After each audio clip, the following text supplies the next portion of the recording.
राकेश जी, ये विपक्ष नाजायज सवाल पूछ रहा है, और क्या अगर ये उम्मीद है कि भाई इन सवालों का जवाब संसद से मिलना चाहिए, ये नाजायज उम्मीद है, गलत है, बेमानी है, गैर जरूरी है?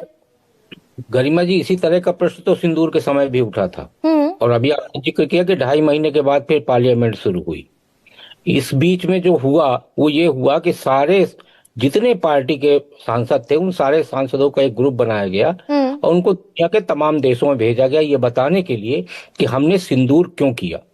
क्या उसका सकारात्मक पक्ष नहीं आया? एक सबसे बड़ा जो मूल प्रश्न मैं आज तक नहीं समझ पाया, पूरा डिबेट भी सुन लिया, और वो ये है कि जो प्रश्न इजराइल, अमेरिका और ईरान से उठना चाहिए कि भारत तुम किस तरफ हो, वो प्रश्न उनसे नहीं उठ रहा, वो प्रश्न भारत से उठ रहा। फिर ईरान के प्रति जितना प्रेम दिखाया जा रहा है, यदि इतना ही प्रेम था तो यूपीए 1 में यदि आप ईरान के पक्ष में चले जाते तो वो न्यूक्लियर पावर बन जाता, तो आज अमेरिका को धमका सकता था।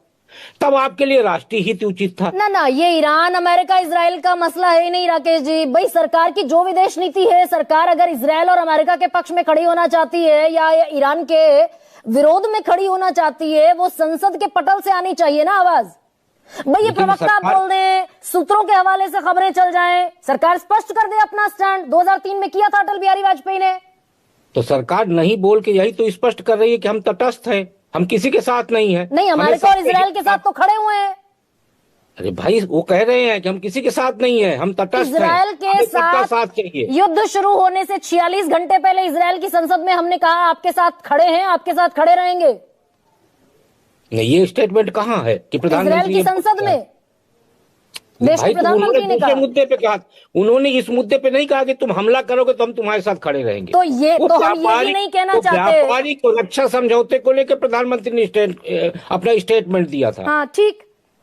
तो व्यापारिक और रक्षा सौदे को लेके भी वो कह रहे हैं कि हम आपके साथ हैं, आपके साथ रहेंगे। तो इसमें युद्ध कहां से बीच में आ गया? सर, एक देश में, एक संप्रभु देश में कोई देश घुसा, क्या भारत 2003 के भारत से आज की तारीख में कमजोर है कि हम उसकी निंदा नहीं कर सकते?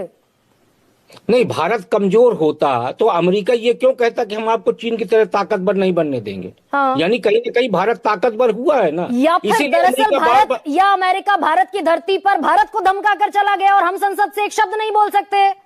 भाई क्रिस्टोफर लैंडो हमारी धरती पर धमका कर गया ना। नहीं, अब इसको या तो धमकी मानिए या डर मानिए, ये तो हमारा अपना अपना नजरिया होगा। सर नजरिया, या फिर उन्होंने हमारी कमान अपने यानी या फिर उन्होंने हमारी कमान अपने हाथ में रख छोड़ी है, हम नहीं बनने